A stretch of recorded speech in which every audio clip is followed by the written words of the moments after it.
તો વાવ થરાદ તાલુકાના ખેડૂતો માટે આનંદના સમાચાર કે જ્યાં સરહદી વિસ્તારમાં આવતીકાલથી બ્રાન્ચ કેનાલોમાં પાણી છોડવામાં આવશે। વાવ થરાદ અને બાબર તાલુકાના ખેડૂતોને આનો ફાયદો થશે।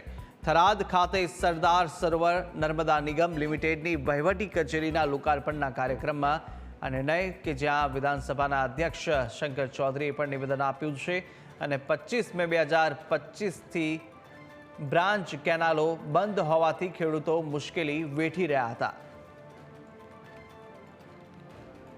આ વિસ્તારના ખેડૂતો માટે આ કચેરી થવાને કારણે ઘર આંગણે જ એમને જરૂરી નર્મદા બાબતની માહિતી મદદ એ અહીંથી થઈ શકશે। આ માટે હું રાજ્યના મુખ્યમંત્રી શ્રી ભૂપેન્દ્રભાઈ પટેલનો હૃદયપૂર્વક આભાર માનું છું। સાથે સાથે જે માઇનોર સબ માઇનોરમાં કેટલા કામો હતા એની પણ આજે મંજૂરી એમણે આપી છે, તો એમના માટે પણ નર્મદા નિગમ અને માન્ય મુખ્યમંત્રીશ્રીનો આભાર માનીએ। આવતીકાલથી નર્મદાની બ્રાન્ચ કેનાલોમાં પાણી છોડવા માટેનો પણ જે નિર્ણય કર્યો છે એ માટે પણ આ વિસ્તારના ખેડૂતો વતી રાજ્ય સરકાર માન્ય મુખ્યમંત્રીશ્રીનો આભાર અને ધન્યવાદ કરું છું।